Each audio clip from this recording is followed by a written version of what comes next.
Exact same সাউন্ডটা আমার মাথায় বাজতে থাকে যখন আমি গরুর মাংস রান্না করা দেখি। আসসালামু আলাইকুম বন্ধুরা, তো ওই দিন আমাদের বাসায় একটা ছোট দাওয়াত ছিল আর আমার আম্মু মজার মজার রান্না করবে না, এটা কি হয়? চলেন দেখাই আপনাদেরকে কি রান্না করছে।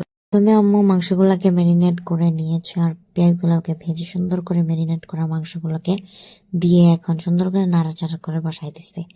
আর আমি মোবাইল দেখতেছিলাম, তাই আম্মু কি করছে, আমাকে বলছে বেগুন ভাজা করতে পাঠাই দিছে। আমি বেগুন ভাজা করতে এখানে দেখেন আমাদের কিউটি এখানে বৈশা বৈশা খাইতেছে আর পান আর ইনের একদম মজা করে দেখতেছিল, হাই দিতে। তারপর অলমোস্ট আমাদের মাংসটা এখন রেডি হয়ে গেছে, তো আম্মু দেখতেছিল কি ভালোভাবে বয়েল হয়েছে না নাই মাংসটা। তারপর আম্মু এখানে ডাল বসাই দিছে।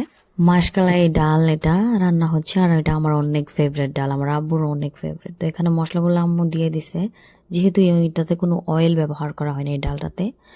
এখানে আম্মু আমাকে দেখতেছিল আমি রিল স্ক্রোল করতেছি, যা এক চোখ দেখাইছে, আমি ডরে এসে একদম জাল দিতেছি পুরা সুন্দর করে, লাইক এ গুড গার্ল। আমাদের ডালটাও এখন সুন্দর করে অলমোস্ট রেডি হয়ে গেছে। তারপর এখানে ধনেপাতা যেহেতু দেওয়া হয় না, আর শীতে এখন ধনেপাতা দেওয়া হবে না, সেটা কি হয় নাকি? ধনেপাতা আম্মা দিয়ে দিয়েছে। এখন দেখেন ডালটার যা কালার আসছে না ভাই, কাঁচামরিচ কুচি করে আর ধনেপাতা দেওয়ার পর তারপর লাস্টলি আমাদের এখানে ভাতটা বসায় দেওয়া হয়েছে।